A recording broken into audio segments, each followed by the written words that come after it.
La photo de famille. Faisons vite avant que la police vienne dire qu'on est. Il a appelé le policier.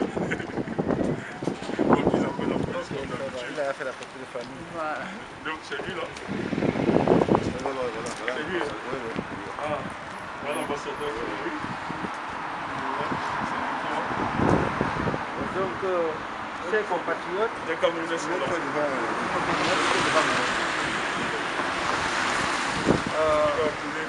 Chers compatriotes, mesdames et messieurs, du 23 au 28 février, s'était passé le mètre de la faim au Cameroun. Une semaine de grève, de manifestations, de révolte, une semaine de protestations incroyablement forte pendant laquelle la population, la jeunesse surtout, a pris les rues et crié, craché son exaspération, sa rage contre Paul Biya. À l'époque de ses 26 ans de présidente autocratique, criminelle, 26 ans d'héritage bien entretenu d'une indépendance factice. 26 ans de pauvreté qui s'est aggravée chaque jour pendant que le pillage du Cameroun s'organise toujours mieux entre des bénéficiaires plus nombreux. Avant de parler de cet événement, de cette émeute de la faim, il faudrait que je vous situe un peu dans le contexte. Tout a commencé déjà en 2006 avec les politiques de libéralisation qui étaient intenses, imposées par le FMI, parce qu'on atteignait déjà notre point d'achèvement.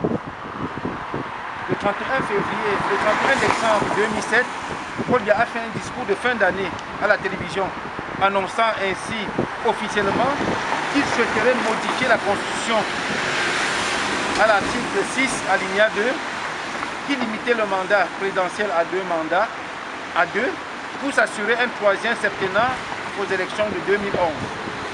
C'est ainsi que le 6 janvier 2008, une marche de protestation fut organisée par le SIF au départ de Bepanda, quartier populaire de Douala. Manifestation qui s'est soldée avec l'arrestation de plusieurs milliers de manifestants. En 2008, les prix des matières premières ont flambé, le coût du baril de pétrole a augmenté rapidement jusqu'à un niveau jamais atteint. C'est ainsi qu'entre janvier et février 2008, des manifestations révoltes se sont déroulées partout dans le monde où 35 pays ont été concernés par cette émeute. Le 15 janvier 2008, le gouverneur de la province du Littoral commence à annoncer une interdiction des manifestations publiques et c'est ainsi que le gouvernement camerounais a annoncé la hausse des prix du carburant à 8 francs le litre et ceci est passé à plus de 600 francs CFA. Donc ça c'était pour le 7 février 2008. Et le 16 février, Mbouama-Sok a été donc arrêté parce qu'il voulait organiser un meeting contre la révision constitutionnelle. La radio Equinox fut fermée le 21 février, chaîne au privé, officiellement pour des motifs administratifs. Mais en réalité, on savait pourquoi elle a été fermée. C'est parce qu'elle diffusait des reportages, des manifestations, l'arrestation de Mbouama-Sok, la violation des gendarmes par des jets de bombes lacrymogènes, des coups sur les civils. La chaîne a été autorisée de rouvrir plutôt 4 mois plus tard. Et c'est ainsi que pour le bilan de cette émeute, on a eu plus de 40 morts officiellement déclarés par le gouvernement. Et ces manifestations sont déroulées à Douala, Yaoundé, Mbanga, Konklanga, Djombo, Benja, Loum, Tchang, Edeya, Limbe, Bafoussam, Fumbot, Bafang, Boya, Bamenda, Kumba, etc.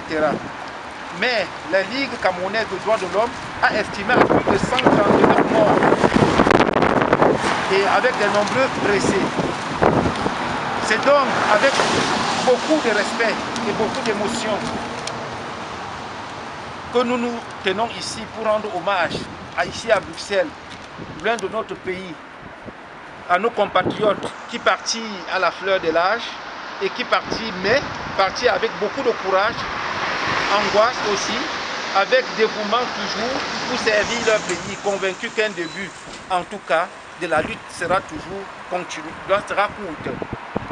Soyez donc rassurés une fois de plus, qu'après la chute de ce régime, nous allons nous battre pour ériger un monument en souvenir de cette saignée humaine. Mais avant qu'il ne tombe, ce régime, nous continuerons toujours à commémorer cette semaine des martyrs. C'est la raison pour laquelle nous nous trouvons ici ce jour pour rendre hommage à ces vibrants, à ces vaillants combattants. La situation sanitaire nous oblige à ne pas faire grand-chose ou bien à faire des choses de façon plus sobre. Vous savez bien que par le passé, nous organiserons souvent des conférences pour débattre de la situation de notre cher et beau pays. C'est quelque chose de remise. Une fois la situation normalisée, nous allons continuer à le faire comme d'habitude. Je tiens donc à vous remercier tous ici présents pour le sacrifice que vous avez fait pour votre samedi, pour cette célébration d'hommage. Merci beaucoup.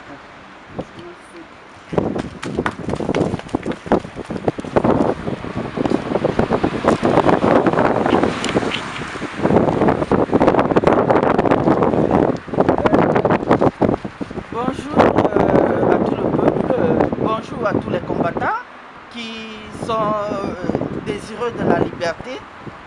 Vous savez bien, notre pays est un pays de dictateurs et nous sommes en train de nous battre pour endiguer ce mal qui est devenu un fléau dans toute l'Afrique.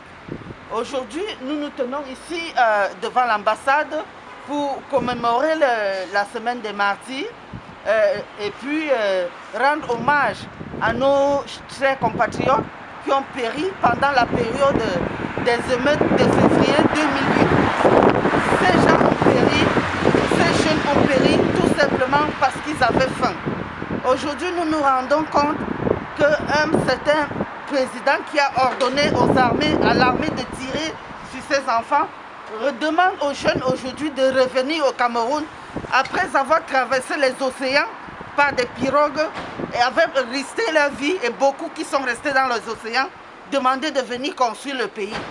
Un pays qui est riche en minéraux, un pays qui est plein de potentialités, mais les fonds sont toujours détournés par ce gouvernement et rendent ainsi la population toujours pauvre et toujours amenuie. Aujourd'hui, nous demandons au peuple camerounais de se lever au nom des Bobi Tanap officiels, au nom des femmes des femmes indignées Tanap. Je me tiens ici aujourd'hui pour représenter ces groupes qui se battent pour la libération du peuple camerounais. Merci.